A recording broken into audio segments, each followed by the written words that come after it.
Soy Blas Urioste, vengo de La Paz, Bolivia. Vivo hace 25 años casi aquí en Berlín, 24 y 344 días. He invitado hoy a Pía a descubrir un barrio fantástico para encontrar y entender Berlín, que es el barrio judío.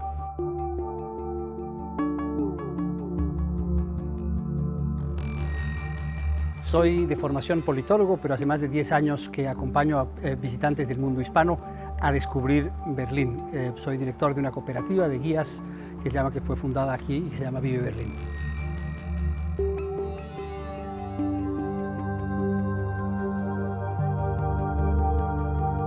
En el barrio judío vamos a descubrir fachadas con disparos, vamos a encontrar un cementerio que nos va a hablar de la destrucción de los años 40, vamos a ver cómo esta sociedad convive con la memoria y busca construirla.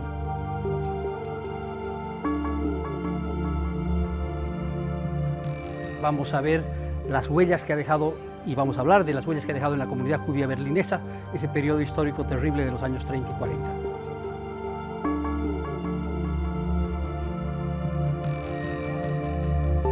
¿Les gustó que se llama este descubrimiento junto a Pía del barrio? Los espero en esta ciudad para descubrirla juntos.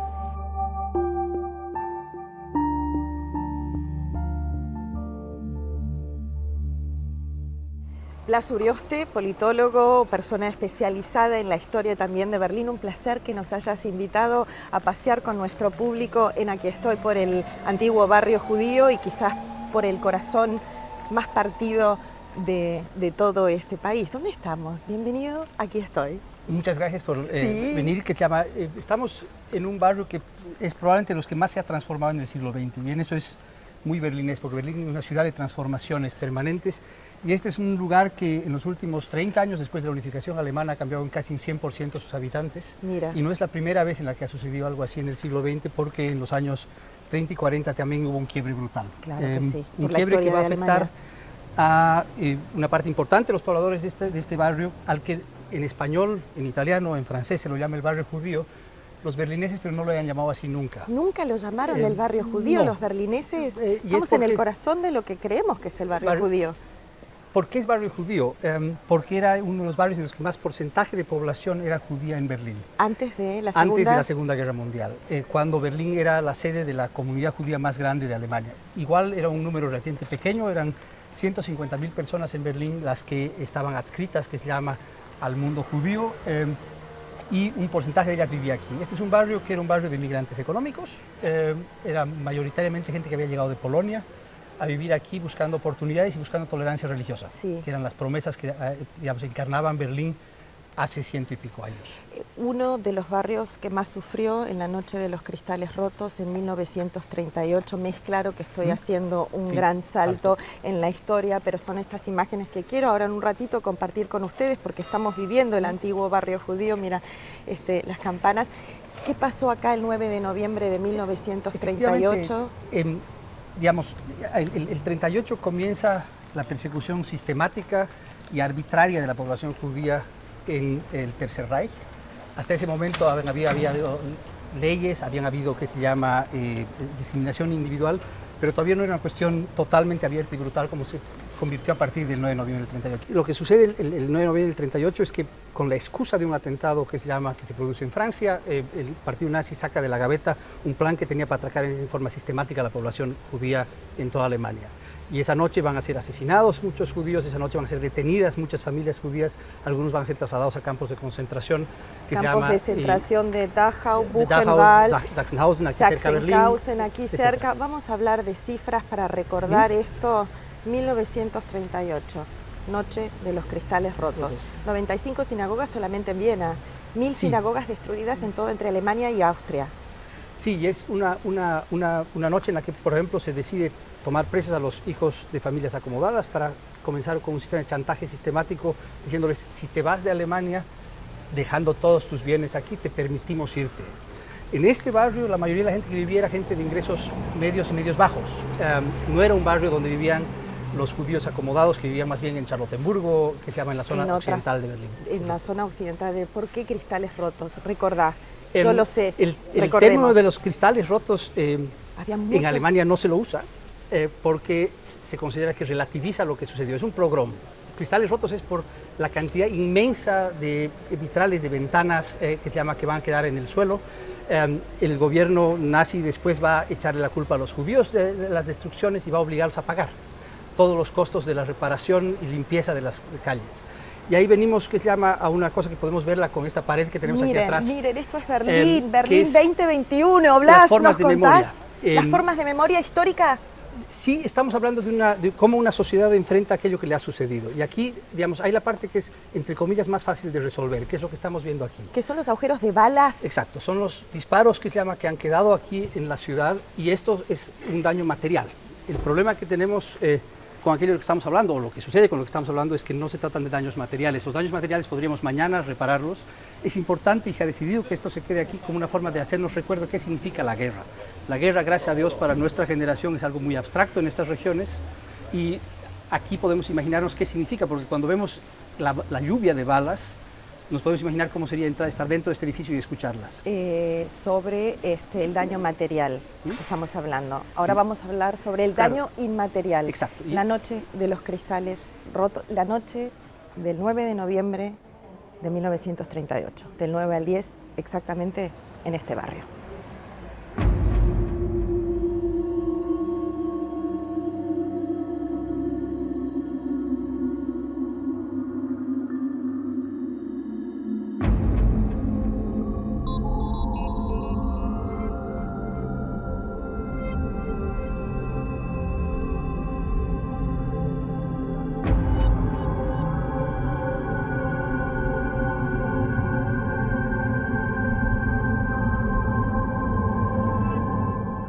Imágenes de todo lo que sucedía el 9 de noviembre de 1938, exactamente aquí en el corazón de Berlín, en el antiguo barrio judío. Blas nos está dando unas explicaciones maravillosas para que ustedes puedan entender un poco la historia de Berlín, la historia de este país también. Nos quedamos en los daños inmateriales. Sí. ¿Cómo se puede explicar eso? Viviendo en Berlín... Si yo estoy en mi casa y me tiran una ventana, la ventana la puedo reparar. El miedo que me deja la rotura de la ventana va a acompañarme mucho más tiempo que el tiempo que voy a necesitar para repararla. Y aquí no solamente se han roto ventanas, sino que se han matado a miles de personas. Y es el momento, además, en el que para la comunidad judía berlinesa y alemana se crea la certeza de esto no es una cosa temporal, esto no es algo que se vaya a pasar. Acabamos de perder el lugar en el que somos. Y esa sensación de desarraigo emocional es algo que para aquellos que lo han vivido, en una inmensa mayoría, no tiene una solución. No es algo que se pueda reparar materialmente con compensaciones económicas, no es algo que se pueda reparar con un acto reconciliatorio, con un abrazo. Es posible que se pueda paliar, pero no resolver. Está bien, vamos a hablar un poco sobre la comunidad judía. Hoy en día estamos enfocándonos más bien en Berlín, ¿no? Hay muchísimas comunidades en el resto de Alemania, estamos en el centro histórico. Alemania conmemora los 1700 años de vida judía este 2021. Ayúdame, Blas, ¿es el cementerio más antiguo judío de Berlín que hay, el que vamos a ir a visitar ahora? Quédense con nosotros. Sí y no. Sí, porque es del que tenemos constancia permanente más tiempo, pero sabemos que nunca hubo Berlín sin población judía. Berlín es una ciudad relativamente joven, sí, de 1237, y se han encontrado vestigios de presencia judía de ese entonces, pero de ese entonces no hay un cementerio. Este cementerio es de la llegada de la comunidad judía a finales del siglo XVII. Perfecto, nos vamos al antiguo cementerio judío. Quiero que ustedes vean lo que es la arquitectura, este jardín de paz. Acá descansan personajes emblemáticos y personalidades emblemáticas de la historia de Alemania y de la historia de Berlín. Así que seguimos camino y les vamos a mostrar toda esta zona con Blas. Muchísimas gracias. Sigamos, vamos.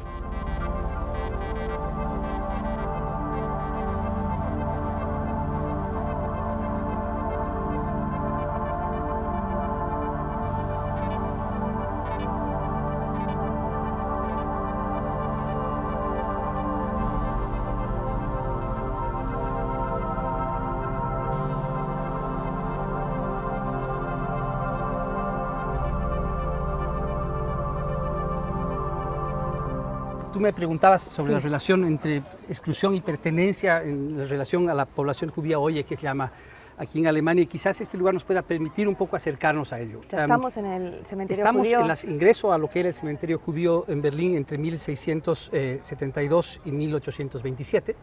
y es un lugar que ha ido cambiando en su significación, que se llama, y la significación del mundo judío para el mundo alemán es central, porque la identidad alemana hoy está definida a partir de los crímenes cometidos entre 1933 y 1945. ¿Puedes explicar esto, la definición del ser alemán? La pregunta siempre es, ¿qué eres? Y cuando uno dice soy alemán, una de las primeras relaciones que tiene la gente en la cabeza es la etapa del nacionalsocialismo, son los nazis. Y dentro del complejo del tema de los nazis, una cosa central es aquello que llamamos el Holocausto, la Shoah. Y en ese contexto que se llama para un alemán es siempre necesario posicionarse frente a aquello que sucedió en ese tiempo. Y hay diferentes maneras de hacerlos. Y puede, que se llama, leerse de diferentes maneras. Este monumento se va a instalar en la época comunista, aquí en Berlín Oriental, que es donde estamos nosotros ahora. Barrio judío.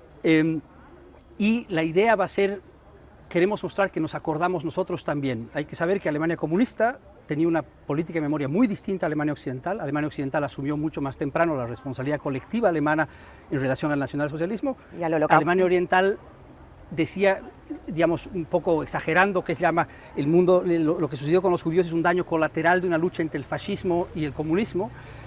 Y a partir de los 80 eso va cambiando y se comienzan a concentrar en también la memoria hacia aquello que sucedió en relación a la Shoah. Está bien. Vamos a ir ahora al cementerio, personalidades interesantes para ver. Yo siempre digo que arquitectónicamente vean lo que es esto, porque esto es una maravilla en el corazón de Berlín. ¿Cómo explicamos arquitectónicamente, Blas, para que la gente disfrute las imágenes que vamos a mostrar ahora? Es muy curiosa, que se llama de los cementerios en Alemania. Es primero, una cosa muy frecuente, cementerios en Alemania es que están en medio de la vida. Están, que se llama, enmarcados, que se llama, en viviendas. He tenido muchas veces visitantes que decían, yo no viviría nunca al lado de un cementerio, qué horror desde mi ventana verlo.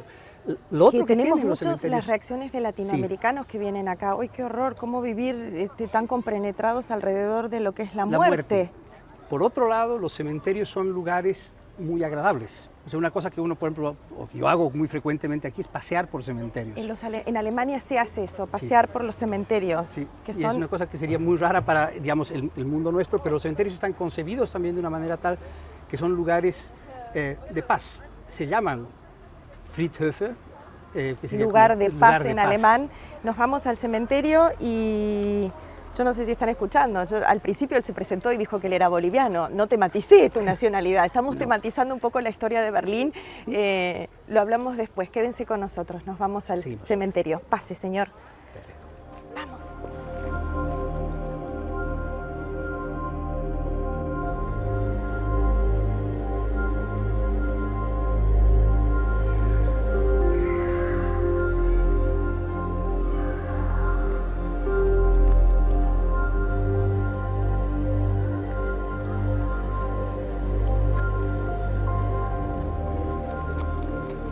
Estos son los departamentos de la gente. Donde se ve, que se llama, exacto, donde vive gente común y corriente que no tiene una relación con el cementerio. Es increíble.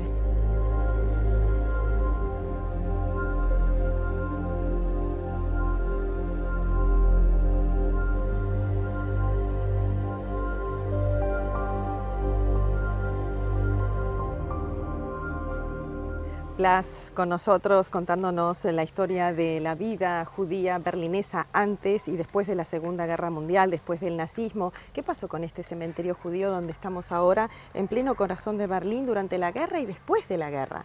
Interesante es que el 43 se destruye la mayor parte de las lápidas, algunas son salvadas por obreros que están haciéndolo, que reconocen en ellas algo de valor. Y al final de la guerra, el año 1945, se convierte este cementerio también en una fosa común. Y se entierran a 3.000 personas que estaban muertas en el barrio, que no eran judías, que se las pone aquí. Es decir, aquí se mezclan las dos capas. Entre ellos, probablemente, el jefe de la Gestapo en Berlín en ese entonces. Aquí. Sí. Y lo que es interesante en eso es cuando... Esperen. Lo que es interesante, las lápidas también que les quería mostrar, que se pueden ver también todo por aquí. Estamos caminando como si fuese un parque. Claro, lo que es interesante... Claro, y lo que es interesante es... cuando se descubre este dato de que probablemente un hombre que es responsable de la destrucción y el asesinato de miles de judíos aquí está enterrado aquí, se le pregunta a la gente de la comunidad judía que si quieren que se lo saquen. Y hay que saber que se llama que en el mundo judío la paz de los muertos es sagrada, no se puede mover los cuerpos. Y la respuesta va a ser muy bonita, va a ser una combinación de dos cosas. Una parte, digamos, llamémosla teológica, que era decir, nosotros respetamos la paz de los muertos y vamos a respetar la paz de este también. Y la otra era un poco con humor diciendo, no creemos que haya mejor castigo para él que pasarse la eternidad con nosotros. Y digamos, aquí están las huellas que se llama de las pocas que han quedado del cementerio que estaba aquí antes, pero nosotros sabemos aquí que hay alrededor de 3.000 cuerpos judíos aquí, más 3.000 berlineses, que puede ser que alguno de ellos haya sido judío, que murieron en la Segunda Guerra Mundial. Hablemos de después de esta ruptura, porque vos decís que Berlín es una ciudad de ambigüedad, es una ciudad de rupturas, ustedes tienen que... es una ciudad muy fuerte también, yo no sé cómo la podés describir vos a través de lo que es la historia judía, pero mi pregunta va directamente enfocada a lo que es la vida judía después de la Segunda Guerra Mundial, después del asesinato de 6 millones de judíos. Es una cosa que se tiene que reinventar. La mayoría de los judíos que viven hoy en Alemania no son descendientes de los judíos que sobrevivieron al Holocausto en Alemania o que eran alemanes, sino son migrantes que llegan del este europeo, principalmente en la década de los años 90. Después de la reunificación alemana. Y tengo la cifra, que justo la leí, 220.000 judíos de lo que era el soviético, exactamente. Exacto. ¿No? Ahora, judíos del este. Y ahí viene la siguiente cosa que es, ¿qué es un judío?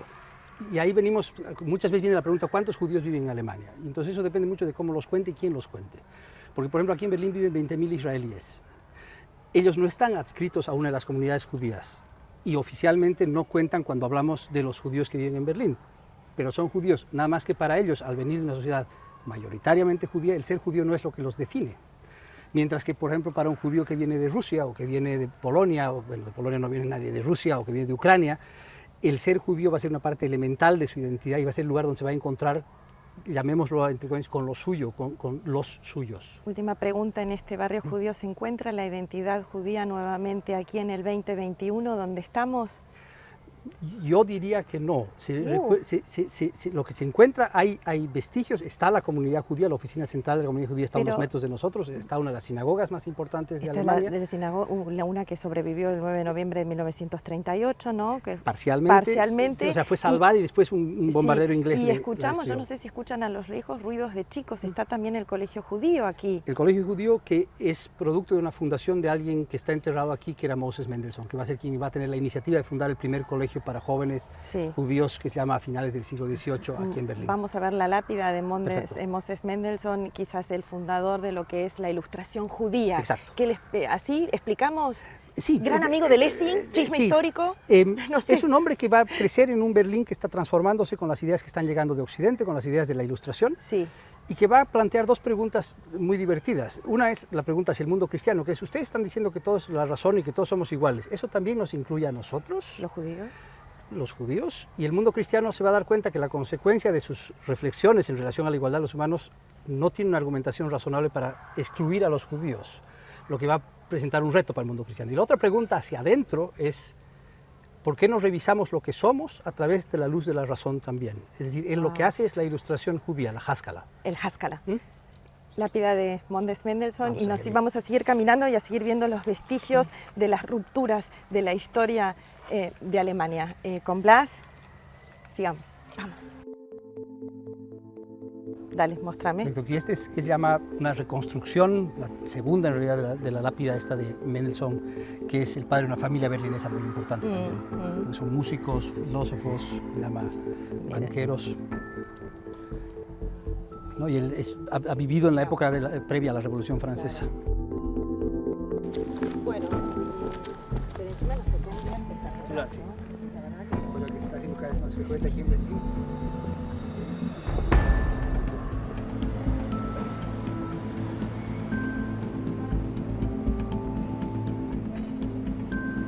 Blas, ¿y a dónde me vas a llevar ahora? Seguimos en el barrio judío. Estamos en este barrio que llamamos judío y estamos viendo que en muchas de las callejuelas, donde todavía hay una estructura europea, que es una cosa que en Berlín la gente extraña, hay huellas de lo judío. En esta calle, por ejemplo, vivía la primera mujer que se ordenó como rabino en la década de los 30 del siglo XX. Estamos viendo al fondo la cúpula que se llama de las viejas de la nueva sinagoga, que fue un edificio que fue el más grande, la más grande sinagoga de Alemania, destruida por un bombardeo británico en 1943. Es decir, no hay un lugar donde no haya una huella, pero estas son las huellas grandes, los personajes históricos, pero a donde estamos yendo ahora es un lugar... ¿Dónde me estás llevando exactamente? Donde vamos a hablar de algo que es central para una ciudad, que es la gente común y corriente, y que es aquello que se ha perdido y la forma en la que podemos recordarlos a ellos, porque recordar a Regina Jonas Es fácil porque es un personaje histórico. Regina Jonas, La primera rabino. ¿La primera pero rabino en el mundo o no? Del mundo, sí. Uy. Y ahí vemos que para Berlín es una ciudad en la que también se ha reinventado el judaísmo. Pero hay otro plano, que es el de las personas comunes y corrientes. Como vos o como yo. Exacto. ¿Cómo podemos conmemorar esto y cómo recordar? Crear memoria y hacer una forma de hacer, con los datos que tenemos además, porque de las personas importantes tenemos grandes biografías. ¿Se hace memoria histórica cotidianamente acá? Sí. La idea es que personas comunes y corrientes se acuerden de personas comunes y corrientes. A nosotros nos ha sucedido, y a mí me ha sucedido, tener, que se llama, una familia conmigo que estaba buscando las huellas de su familia.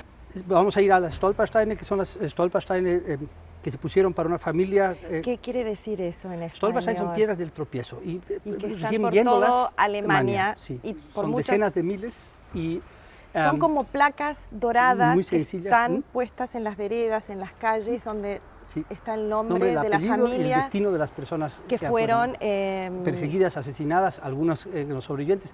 De eso podemos hablar directamente en las piedras, de cómo que se llama. ¿Y vos pusiste una? Nosotros pusimos, que se llama, para una familia de gente que fue asesinada y de sobrevivientes. Está bien. ¿Familias alemanas? Familias que hoy son argentinas y que en ese momento eran alemanas. ¿Me lo mostrás? Cuéntenme, Sí, claro. Vamos a ver cómo se hace hoy memoria histórica. Yo quiero recordar, antes de llegar a las Stolpersteine, que son estas placas del tropiezo, que para entender Berlín hay que mirar para abajo. Sí. Para entender Berlín no hay que mirar el cielo, hay que mirar para abajo, donde ves las marcas del muro de Berlín, las marcas de las divisiones, sí, cómo se hace memoria histórica, las venas de esta ciudad. Pero esta es una ciudad que está hecha también de ausencias. Nos vamos a las placas.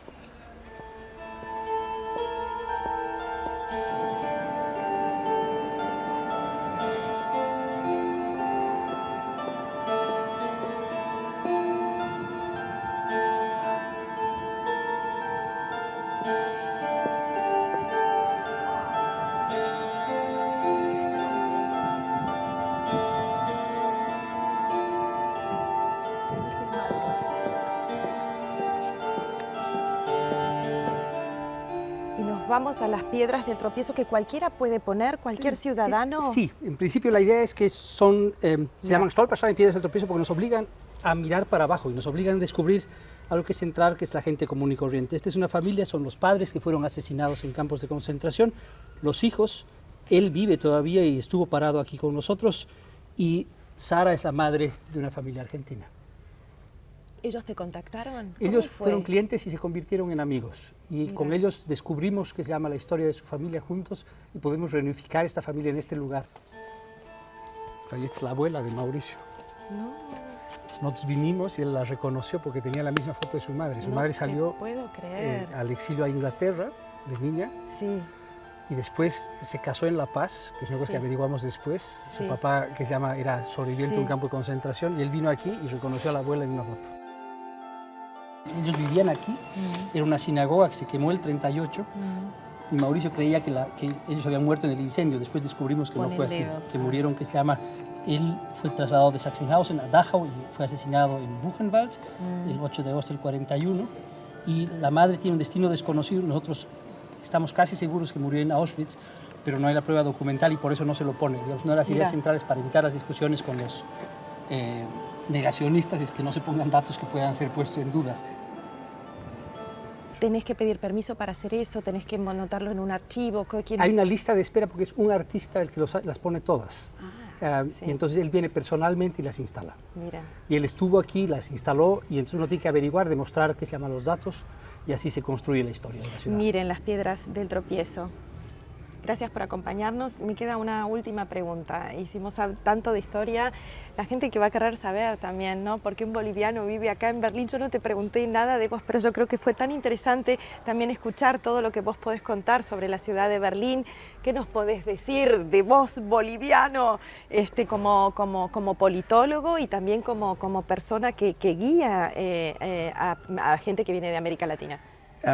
Yo entiendo mi tarea como una tarea de traductor y de puente, y es un poco lo que resulta de mi biografía. Soy boliviano-alemán, he crecido en Bolivia en castellano, el alemán lo aprendí como lengua extranjera, Mi familia vive en Bolivia, mi abuela de 97 años probablemente nos esté viendo, que se llama ahora ¿Desde allí, La Paz? a 3.600 metros de altura. ¿Desde La Paz? Desde La Paz. Bueno, le vamos a mandar un saludo a la abuela, 95 años, a La Paz. Doña Marta. Doña Marta, un saludo desde Berlín acá con su nieto, Blas. Muchas gracias. Muchísimas gracias. ¿Vida boliviana acá? ¿Nada? ¿Poco? Muy poca. Somos pocos y estamos muy repartidos. Muchísimas gracias, Blas, por acompañarnos. Les damos las gracias a él por darnos toda esta explicación de lo que es un poco, para darnos una idea de lo que es la vida y lo que fue la vida judía acá y la historia de Alemania y la historia de Berlín. Muchas gracias. Gracias a ti. Gracias. Con Blas. Seguimos. ¡Vamos!